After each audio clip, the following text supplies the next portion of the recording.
E retratos, eles apontam fases. Eu não vou falar de muitas fases, porque quando comecei a me separar para trazer essa mensagem, eu fiquei lembrando de diáconos. Fui um diácono, servi como diácono na igreja, e me lembrei de vários diáconos que passaram na rota de minha vida, na rota de meu ministério, e alguns retratos.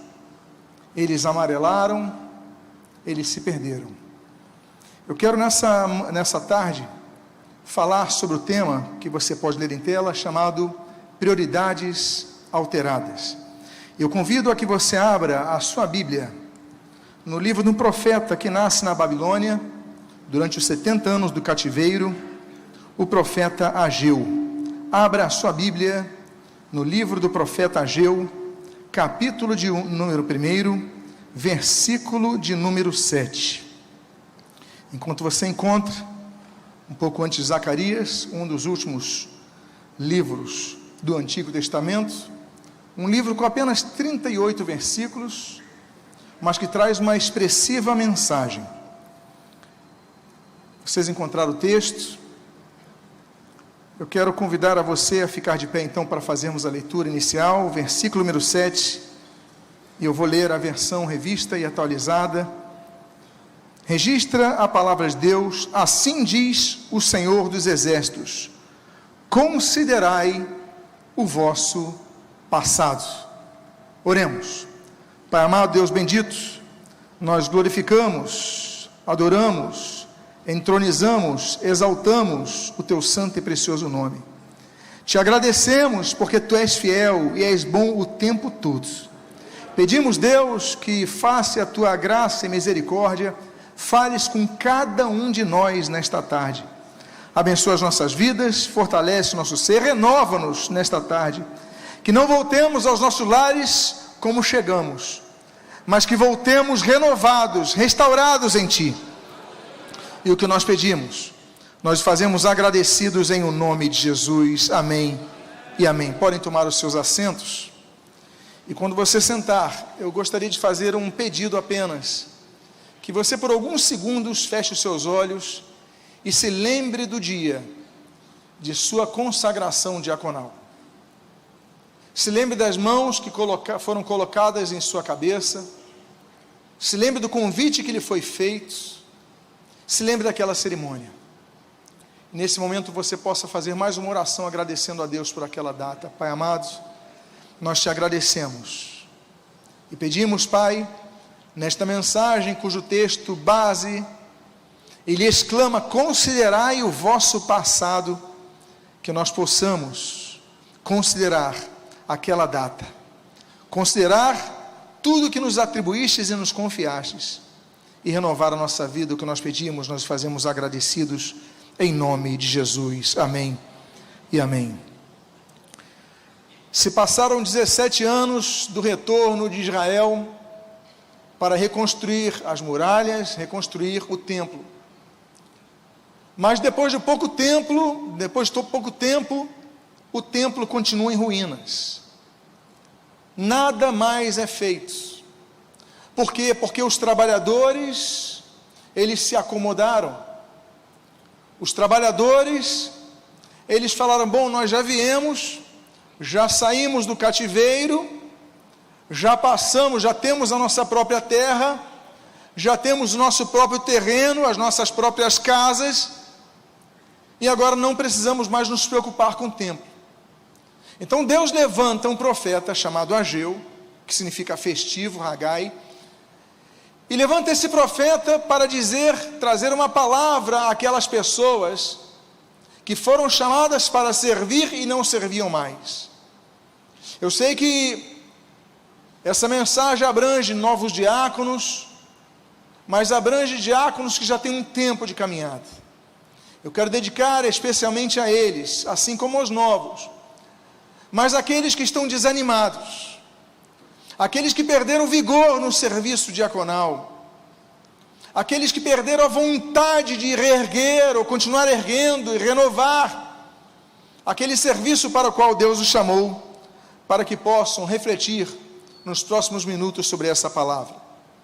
Diz o versículo 2, na continuação dessa mensagem: assim fala o Senhor dos Exércitos, este povo diz, não veio ainda o tempo em que a casa do Senhor deve ser edificada. Aqueles homens, depois de um tempo inicial, eles dizem, não precisa mais de pressa. Eles foram com pressa. Havia um senso de urgência, de cuidar da casa de Deus, de levantar a casa do Senhor, de reerguer aquelas muralhas quebradas, mas também as pedras do templo. Mas agora eles estão dizendo nesse versículo 2, não veio ainda o tempo. Talvez nós possamos pensar como Eclesiastes capítulo 3, versículo 1 diz, e entender o que a Bíblia diz a respeito do tempo, que todo propósito debaixo do céu em relação ao tempo, todo propósito. A Bíblia diz no versículo 4 desse mesmo capítulo 3 de Eclesiastes, que há tempo de chorar e há tempo de rir. Há tempos de problemas, como diz Salmo capítulo 9, versículo 9. Há tempo de estabilidade, como diz o livro de Isaías, capítulo 33. Há muitos tempos que nós vivemos. Existe tempo de humilhação e existe tempo de exaltação, como diz 1 Pedro capítulo 2. Mas essas pessoas que foram chamados ao serviço na casa de Deus, agora estão dizendo nesse versículo 2, olha, não veio ainda o tempo que a casa de Deus deve ser edificada. Quem disse isso? Deus lhes chamara para edificar a casa. Eles perderam com o tempo que eles estão cuidando das suas próprias coisas. Eles perderam o senso de urgência e o senso de prioridade. E isso acontece com muitos que servem ao Senhor. Eles perdem a noção da prioridade de suas vidas. E qual é a prioridade de sua vida? A prioridade de sua vida é seguir em obediência ao chamado de Deus. É obedecer ao que Deus determinou. Quando Deus estabelece algo, nossa meta é cumprir esse algo. Quando Deus estabelece uma missão, nossa meta é cumprir a missão. Quando Deus dá um mandamento, nossa meta é obedecer ao mandamento. Deus lhe chama da Babilônia para Israel, para que levantasse o templo. Eles agora dizem, acaso é tempo de levantarmos? Porque por causa de uma pessoa que se acomoda, que envenena outra pessoa, que contamina outra pessoa e que contagia outra pessoa. E daqui a pouco todos estão com o mesmo sintoma, uma enfermidade entre os servos da casa de Deus. Muitas igrejas podiam caminhar muito mais, avançar muito mais em sua missão, se todo o corpo diaconal, todo o corpo pastoral, todos os servos estivessem unidos na mesma meta. Não vou parar de trabalhar. Mas muitas vezes nós paramos, cumprimos escalas de maneira pro forma. Quando cumprimos, quando não queremos cumprir, nem cumprimos, justificamos uma eventual ausência e não vamos trabalhar. Não veio ainda o tempo em que a casa do Senhor deve ser edificada. Quem disse isso não foi Deus. Isso nós aprendemos então, que mesmo no meio de pessoas que são chamadas para o serviço, pode haver contaminação da missão que Deus legou ao coletivo. Eles foram chamados da Babilônia com propósito, e não estavam cumprindo o propósito. E por isso nós lemos no versículo número 4, o seguinte: acaso é tempo de habitardes vós em casas apaineladas, enquanto esta casa permanece em ruínas? Cada um cuidava da sua própria casa. Chegou um momento que eles falaram, não, mas eu não vou cuidar mais da igreja, eu vou cuidar das minhas coisas. Eu tenho a minha família, eu tenho a minha profissão, eu tenho o meu estudo, eu sei que eu fui chamado para servir na igreja, mas isso vai ficar relegado às possibilidades posteriores, não urgentes, não prioritárias. E esse pensamento, que começa com bases plausíveis, ele se transforma num grande erro, ao ponto de Deus falar, Acaso é tempo de vocês habitarem em casas muito bem estruturadas, muito bem arrumadas, enquanto a minha casa está destruída? O servo de Deus, ele tem que ter noção de que não pode ficar indiferente à situação de sua igreja, não pode ficar indiferente à situação do seu ministério, do seu chamado ministerial. Foram 15 anos de abandono, meus amados irmãos. 15 anos. 15 anos em que eles ficaram em Jerusalém. Depois de chegarem lá 17 anos, 15 anos fica o templo abandonado.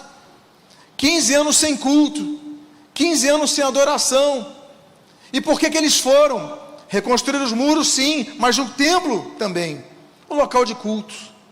E nós vemos muitas pessoas que abandonam tantas coisas. Deuteronômio 32, pessoas abandonam Deus. 2 Timóteo capítulo 4, pessoas abandonam o ministério. 2 Pedro capítulo 2, pessoas abandonam o caminho. Mas quando nós lemos aquela carta que o Senhor Jesus envia para a igreja de Éfeso, capítulo 2 do livro de Apocalipse, Jesus ele diz àquela igreja: tenho porém contra ti que abandonastes o primeiro amor. Quando eu pedi para vocês fecharem os seus olhos, talvez vocês olhassem para o retrato antigo, quando vocês tinham aquecido o primeiro amor. Muitas vezes você continua com seu cargo na igreja, mas não tem mais o amor no serviço. Você continua trabalhando nas escalas da igreja, mas não tem mais amor em cumprir as escalas. E digo mais, você não tem nem mais zelo para as coisas de Deus. A Bíblia diz que nós devemos ter zelo com as coisas de Deus. Números 25, Deus é um Deus zeloso. João capítulo 2, nos lembramos sempre do Senhor Jesus Cristo naquela festa de casamento, quando ele transforma a água em vinho, momento festivo. Mas logo depois, no mesmo capítulo 2 do Evangelho de João, o Senhor Jesus chega no templo e coloca aquelas barracas, aquelas mesas todas para baixo. Por quê? Porque Jesus é zeloso com a sua igreja. A Bíblia diz no Salmo 119 que cada um de nós deve ser zeloso com a palavra de Deus. A Bíblia diz no livro de 1 Coríntios, carta de 1 Coríntios capítulo 12, que nós devemos ser zelosos pelos dons espirituais. A Bíblia diz na carta a Tito, capítulo 2, que nós devemos ser zelosos pelas boas obras. Mas tem uma coisa que nós não podemos deixar de ser zelosos. Gálatas capítulo 4. Nós temos que ser zelosos pela igreja. O zelo não pode nos faltar, assim como o amor não pode deixar de queimar em nós. Por isso que a Bíblia diz: considerai o vosso passado. Considere o tempo que você então foi chamado para servir na obra de Deus, que você tinha amor, que você tinha zelo, que você tinha cuidado com as coisas de Deus. Porque muitas vezes o máximo que você faz é colocar o seu blazer, a plaquinha de diácono e ficar na porta cumprimentando os irmãos, sem prazer, sem alegria, sem motivação. Tenho, porém, contra ti que perdestes o primeiro amor. Por isso, Deus levanta Ageu para dizer àquele povo que havia 15 anos não pegava numa pedra do templo, para dizer-lhes: considerai o vosso passado. Vamos ao versículo número 5 e a continuação no versículo número 6, quando a Bíblia diz: ora, pois, assim diz o Senhor dos Exércitos, considerai o vosso passado. Versículo 6, tendes semeado muito e recolhido pouco. Tendes semeado muito e recolhido pouco. Esterilidade espiritual é um quadro no qual se encontram muitos pastores e muitos diáconos. Esterilidade espiritual é quando parece que aquela árvore não produz mais frutos. Nada, ela só tem aparência de árvore, ela tem folhas de árvore, mas ela não tem os frutos da árvore. Simplesmente chegam as estações de produzir fruto, não produzem mais nada. São pessoas estéreis. E quando produzem, o resultado não sai como gostariam. A Bíblia diz em Levítico capítulo 26, Deus traz uma palavra: olha, vocês vão semear, mas são os inimigos que vão colher. Meu Deus, uma palavra mais dura, nós lemos em Jeremias capítulo 12, quando a Bíblia diz: vocês vão semear trigo, mas vão colher espinhos. E Miqueias capítulo número 6, a Bíblia diz: você pisará na azeitona, mas não se ungirá com o seu óleo. Você fica pisando na azeitona que produz o azeite, que produz o óleo, que produz o óleo da unção, o óleo da renovação, o óleo da alegria. Você pisa a azeitona, você sente o cheiro do azeite, você sente o azeite escorrendo nos seus pés, mas você não é ungido por isso. E muitos diáconos se sentem assim na tarde de hoje. Muitos diáconos se encontram numa situação que falam: realmente, o que acontece é isso, eu tenho semeado muito e recolhido pouco. Vou para a igreja e volto da igreja como cheguei. Sirvo no ministério, hoje eu faço 1 ano de ministério, 10 anos de diaconato, 30 anos no diaconato, e eu não tenho mais prazer com nada, e nada muda. E porque eu vivo essa experiência, a Bíblia diz: considerai o vosso passado. A continuação desse versículo número 6, a Bíblia diz: comeis, mas não chega para fartar-vos, bebeis, mas não dá para saciar-vos. Falta de fome, falta de desejo pelas coisas espirituais, falta de desejo no servir. Meus amados irmãos, a falta de fome é muito terrível. O Senhor Jesus, quando ali em Mateus capítulo 4, Jesus vai ser tentado naqueles 40 dias no deserto, Jesus usa uma palavra do Pentateuco, ali em Deuteronômio capítulo 8, versículo 3, quando Jesus diz: nem só de homem viverá, nem só de pão viverá o homem, mas de toda a palavra que procede da boca de Deus. Jesus colocou uma palavra que já foi trazida a Israel: o nosso alimento não pode ser apenas do pão que nós comemos, que entra na nossa boca, mas tem que ser da palavra do Pai. Nós devemos, amados irmãos, cuidar de nossa vida devocional, nós devemos cuidar de nossa vida extra-templo, nós devemos cuidar de nossa vida devocional íntima com Deus. Não é possível que o diácono só ore quando esteja na igreja durante o culto. Não é possível que o diácono só ore quando vai fazer uma prova, uma entrevista de trabalho. Não é possível que a nossa vida de oração seja motivada apenas por interesses fortuitos, pontuais. Mas nós devemos buscar a palavra de Deus. Mesmo servindo, fique atento à pregação da palavra de Deus. Você veio nessa tarde aqui para ouvir a palavra de Deus. Eu tenho certeza que você veio aqui para ser renovado no Senhor. Eu tenho certeza que Deus tem um plano para a sua vinda nesse local, nessa tarde. Então, para isso, diga: Deus, eu quero me alimentar da Tua Palavra, eu quero ouvir a Tua Palavra, eu abro o meu coração para a Tua Palavra. O Senhor Jesus, certa vez, João capítulo 4, versículo 34, Jesus diz aos seus discípulos: o meu alimento, pois, é fazer a vontade daquele que me enviou. Esse era o alimento de Jesus. Nós não sabemos o prato predileto de Jesus, nós não sabemos o que ele costumava comer, mas quando Jesus abre a boca para falar sobre o alimento que ele consumia, era fazer a vontade daquele que enviou, porque isso o alimentava, isso o renovava, é cumprir a sua missão. E nós, o que nós temos feito do nosso chamado? Depois de ordenado, ficamos relapsos. Será que depois do primeiro ano do serviço, as primeiras decepções que ter tido com pessoas, será que nós então desanimamos no serviço? Não permita que isso aconteça. Considerai o vosso passado. Não permita que o desânimo te invada. Por causa do tempo, não perca o teu primeiro amor. Por isso que a Bíblia diz: considerai o vosso passado. Jesus é o alimento que nos sustenta, nos fortalece. João capítulo 6. Jesus é o pão da vida. Continuando no livro de Ageu, de onde não sairei nesta tarde, a terceira parte do versículo número 6, a Bíblia diz: vesti-vos, mas ninguém se aquece.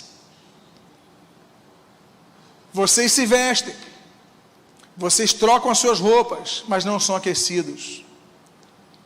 A vestimenta na Bíblia tem 3 símbolos: o símbolo da santidade, o símbolo da identidade e o símbolo da proteção.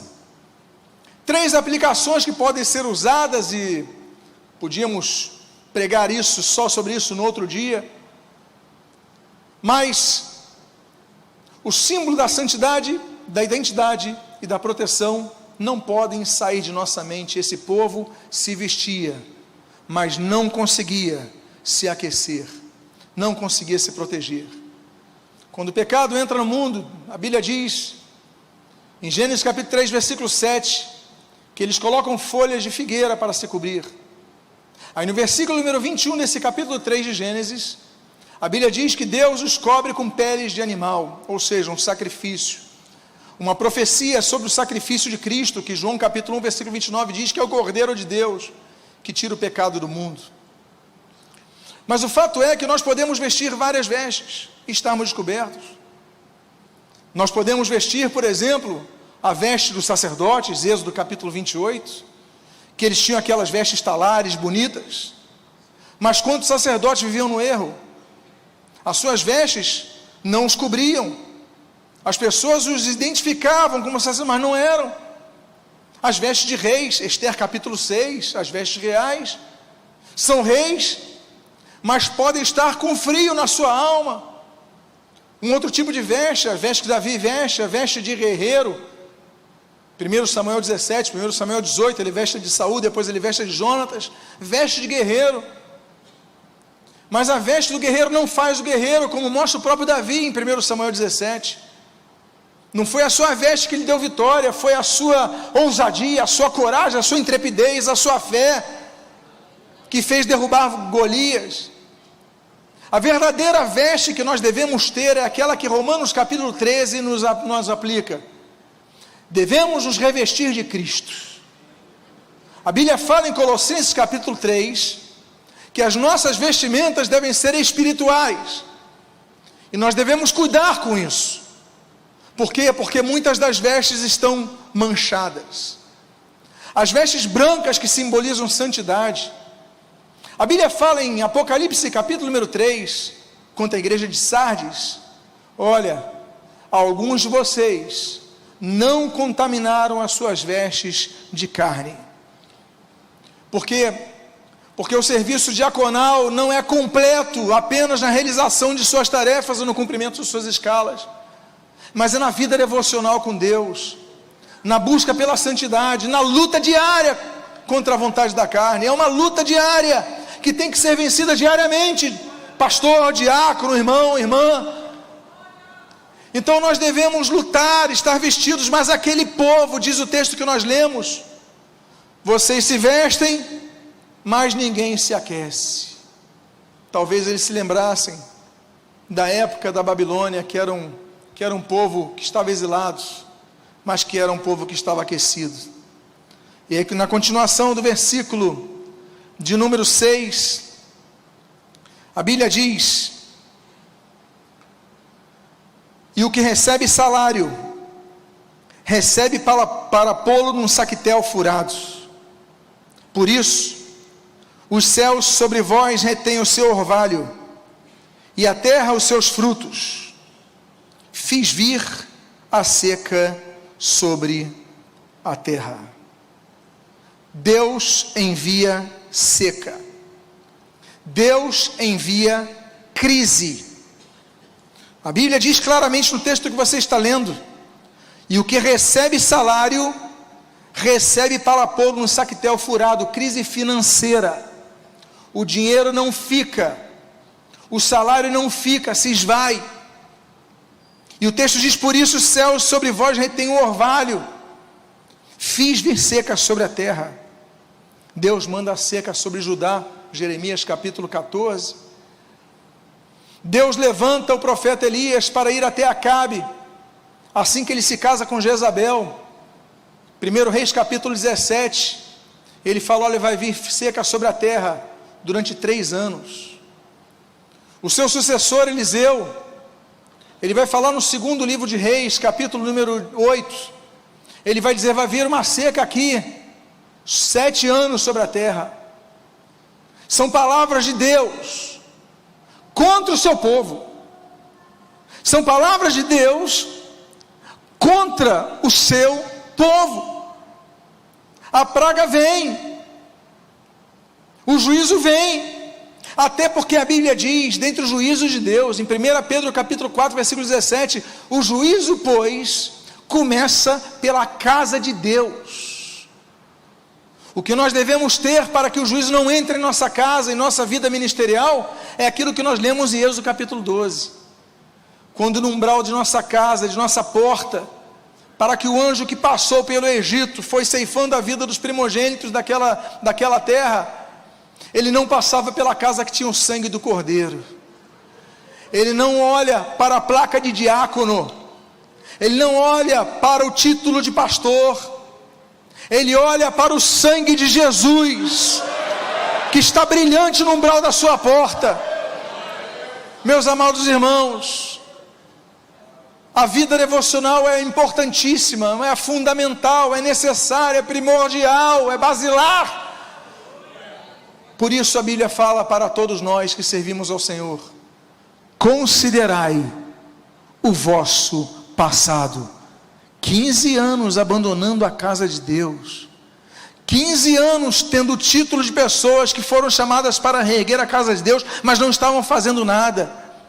Talvez sejam 15 anos, talvez sejam 15 meses, talvez sejam 40 anos da sua vida, não importa. O que você tem feito na sua vida espiritual, e o que você tem feito na sua igreja. E a Bíblia então diz, na continuação do versículo número 11: fiz vir a seca sobre os montes. Na simbologia, monte representa relacionamento com Deus, intimidade com Deus, separação para a busca com Deus. Não adianta muitas vezes nós orarmos, e eu vou dizer o motivo. Em primeiro lugar, porque Hebreus capítulo 11, versículo 6 diz que sem fé é impossível agradar a Deus. Em segundo lugar, porque Tiago capítulo 1 fala que se nós tivermos dúvida, não vai adiantar nada. A Bíblia fala em Zacarias capítulo número 7, que se houver desobediência, Deus não vai ouvir a oração. Há diáconos que são até obedientes, mas são insubmissos. Aliás, é duas palavras que muita gente confunde. Submissão e obediência não são a mesma coisa. Insubmissão ou desobediência não são a mesma coisa. Uma pessoa pode ser obediente, mas pode ser insubmissa, obedecer contrariada. A pessoa não é submissa, não se coloca sob a missão. Submissão, sob a missão, debaixo da missão de quem enviou, é debaixo da missão de outro. Submissão, não, então estou sob missão, a minha liderança me determinou a fazer isso, eu vou fazer, mas eu discordo. Eu sou quando você obedeceu, cumpriu a escala, mas você é insubmisso. Nós devemos ter um coração submisso, um coração quebrantado, um coração humilde. Isso é o que Deus vê. É por isso que a Bíblia fala de orações que Deus não ouve. Por exemplo, a Bíblia diz ali no Salmo 66, que Deus não ouve a oração de quem não age com misericórdia. Olha só, Provérbios 21, Provérbios de número 28, a Bíblia diz que Deus não ouve a oração de quem é negligente.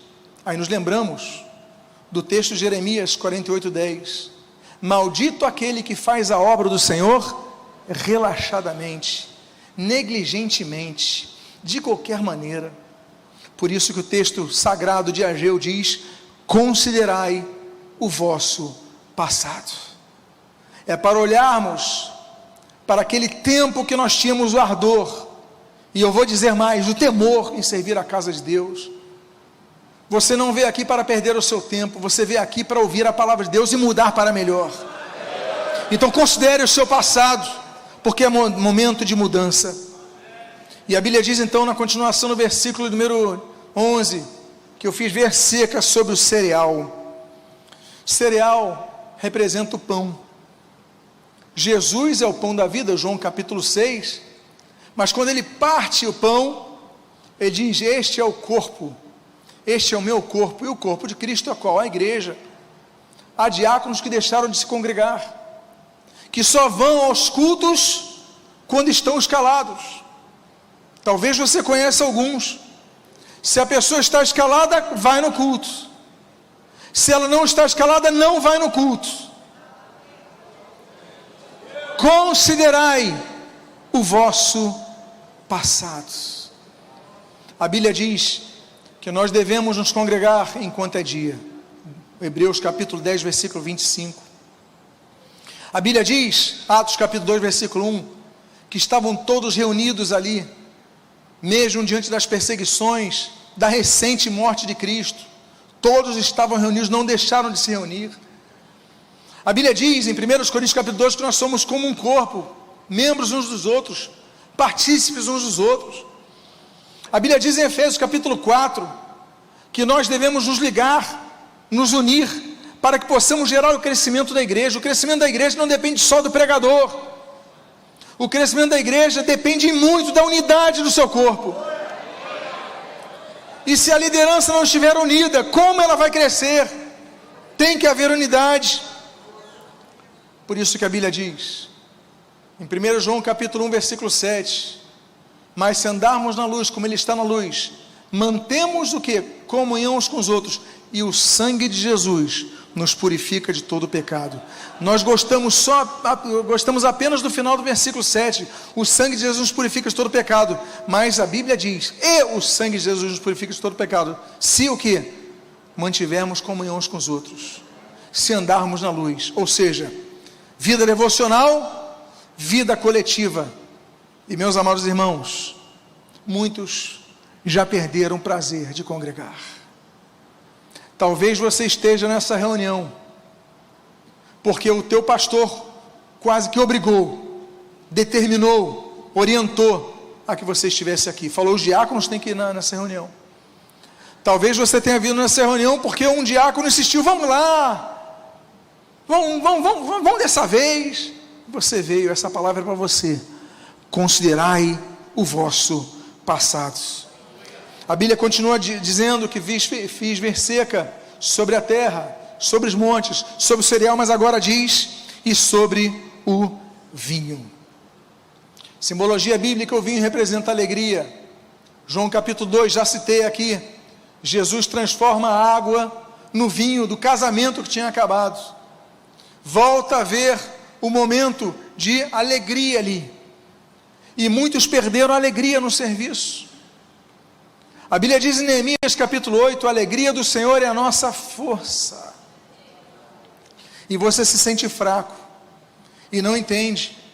Você acha que o problema é a vitamina, você acha que o problema é a pregação, você acha que o problema é a equipe diaconal, você acha que o problema são os outros, quando muitas vezes o problema está em você. Por quê? Porque a Bíblia diz no livro de Salmo, que na tua presença há alegria. Então o problema não é da igreja, o problema não está no culto. Você, na presença de Deus, renova a sua alegria. Mas o problema muitas vezes está em você mesmo.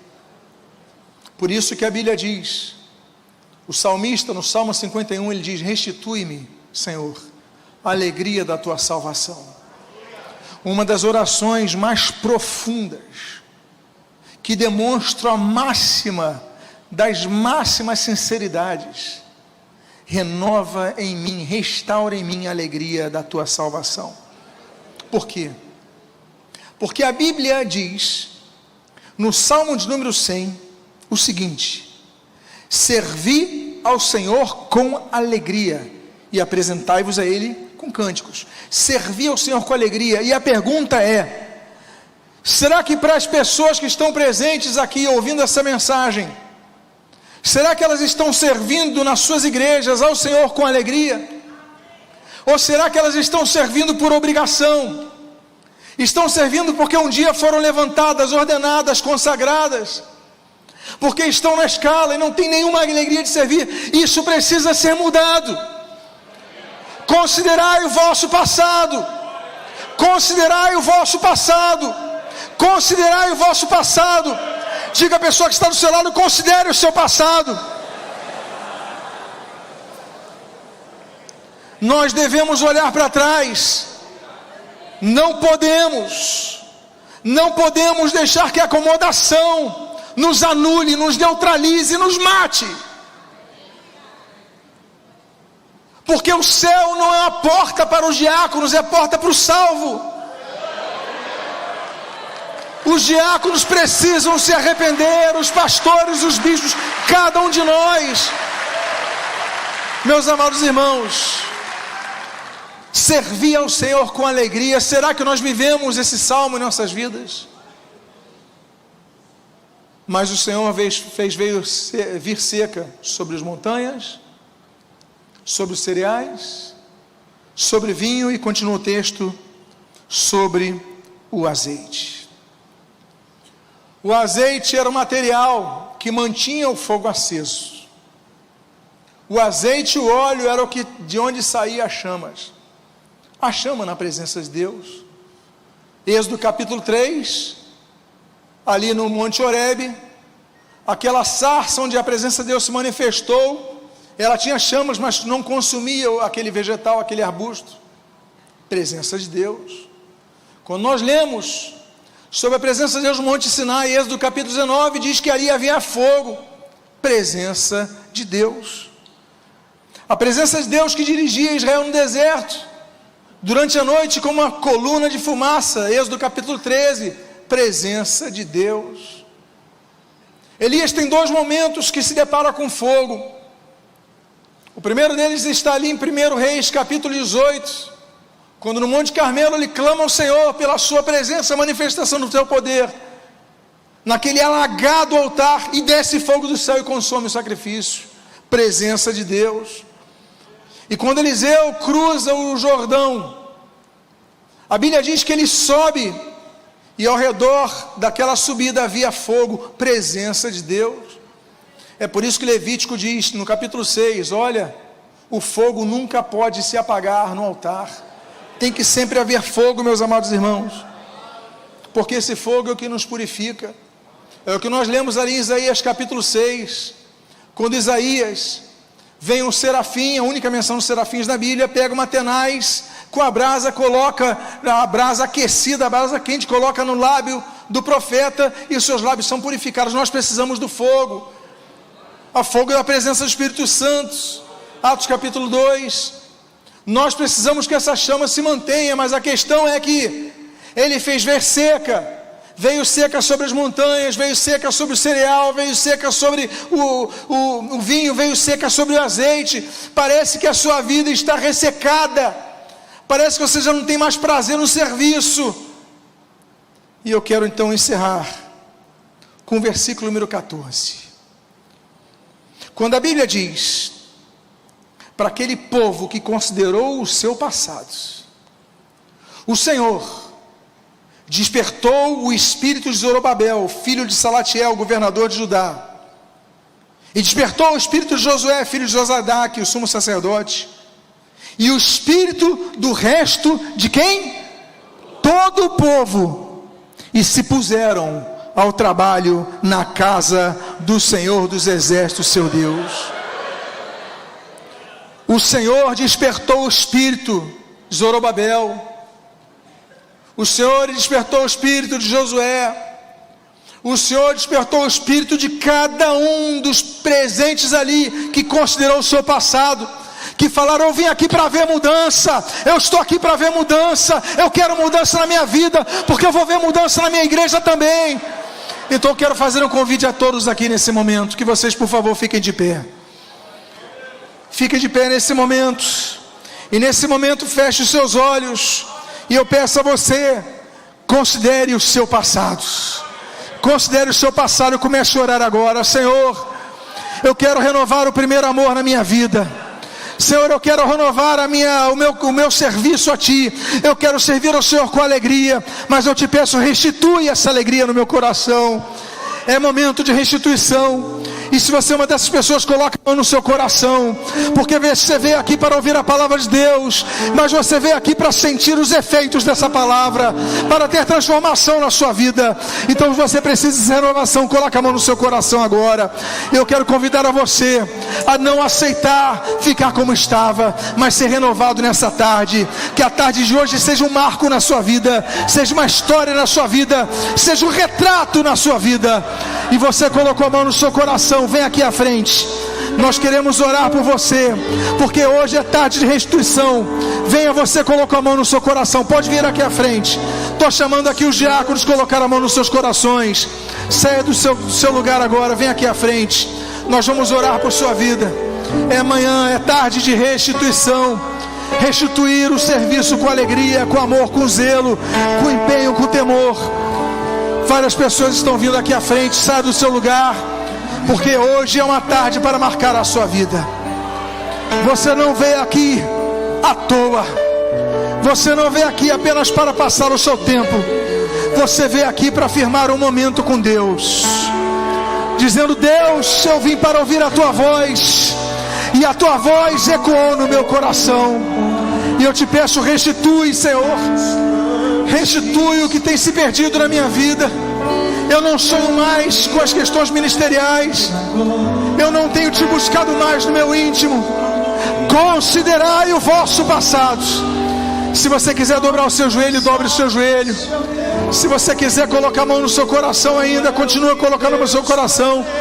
Agora você que está aí atrás, você que não veio aqui à frente, comece a levantar agora e comece a orar por seus irmãos e conservos. Pai amado, em nome de Jesus, abençoa, restitui. Restitui, Senhor, nessa tarde. Senhor, abençoa nossos irmãos. Que, Senhor, sejam mudados, alterados, modificados, transformados pelo Teu Espírito. Em nome de Jesus. Cante conosco. Restitui. Restitui nessa tarde, Senhor. Restitui o diaconato de cada igreja, Pai. Restitui, Senhor. Restitui, Senhor. Restitui a alegria da salvação. Restitui, Senhor, a alegria no serviço. Restitui o prazer em te buscar. Restitui, Deus. Restitui, Senhor.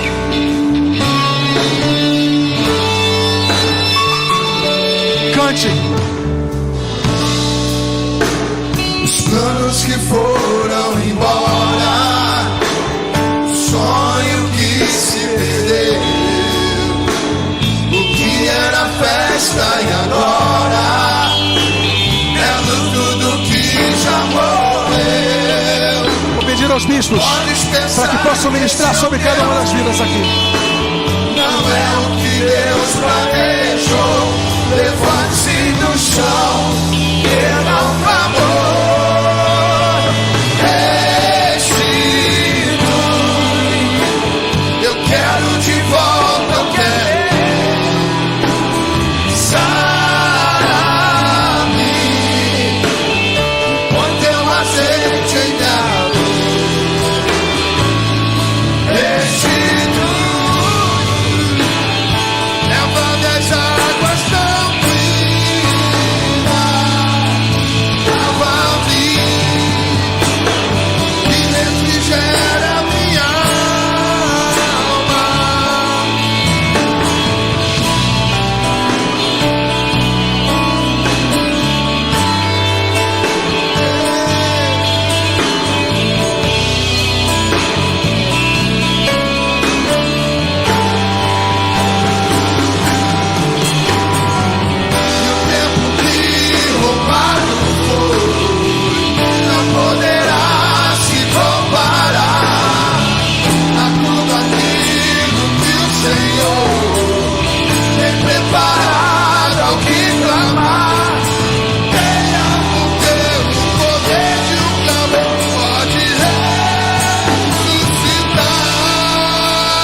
Volte ao seu lugar, aplaudindo e glorificando ao Senhor.